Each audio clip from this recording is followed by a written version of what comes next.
La forêt du Congo est le deuxième massif tropical au monde après celui du Brésil. Une richesse naturelle qui de jour en jour part en fumée.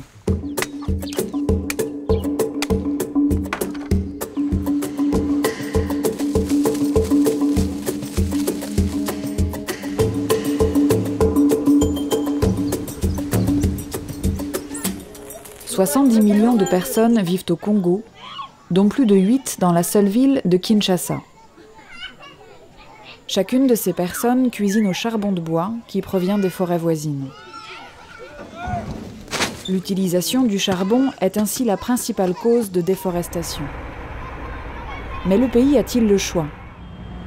Il n'y a pas de protection de la forêt dans la pauvreté et dans la misère.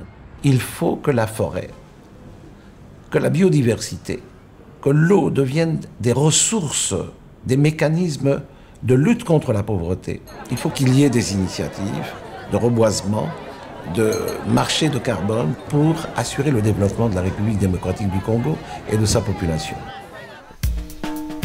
À 140 km de Kinshasa, l'entreprise congolaise Novacell propose une alternative à l'exploitation des forêts primaires. Un programme agroforestier réunissant environnement et développement local. Ce projet est en partie financé par la vente de crédits carbone à des investisseurs comme la Banque mondiale, la société Orbeo ou le Fonds Danone pour la nature.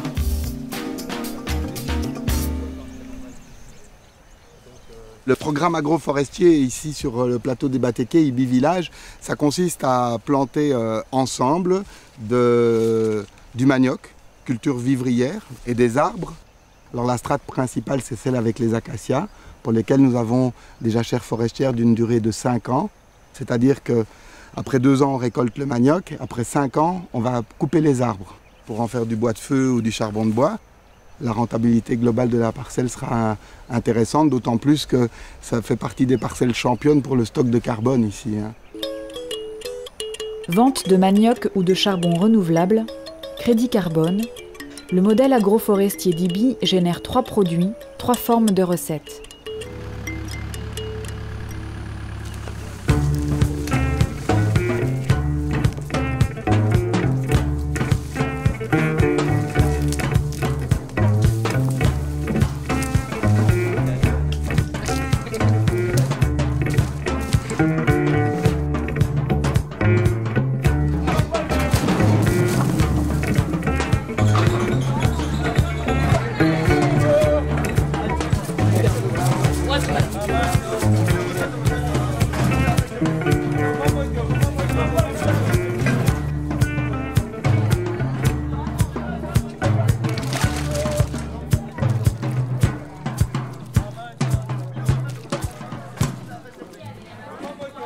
Avec son unité de transformation du manioc, Ibi Village produit jusqu'à 30 tonnes de cossettes sèches ou de farine par semaine.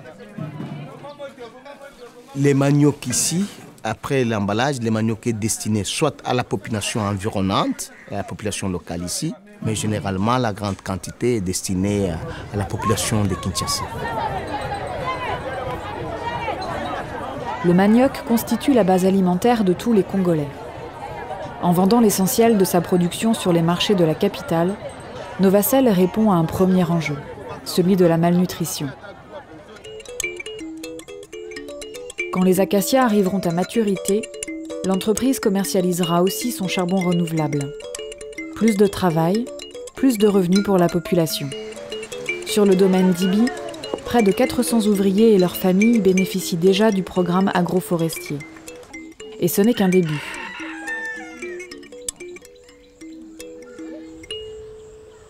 « 4200 hectares de savane sont en exploitation, réduisant la pression sur les forêts naturelles. Grâce au partenariat avec Danone, 2400 nouveaux seront bientôt plantés. » C'est la promesse d'ensemble qui est importante, avec une dimension environnementale, avec une dimension sociale ou sociétale, et puis avec une dimension économique aussi. Le fait d'aller chercher dans l'économie carbone des certificats qui vont cofinancer une partie du projet, mais lui donner ce plus de financement qui lui permet d'exister. Pour moi, c'est ça qui est intéressant. Nous sommes sur une seule terre. Donc si nous encourageons au Congo la séquestration d'émissions de carbone, on contribue à la séquestration d'émissions et à la réduction du réchauffement climatique ailleurs. Donc on est bien dans un système où d'un côté on réduit les émissions et de l'autre on apporte de la sécurité alimentaire. C'est le projet d'Ibi Bateke.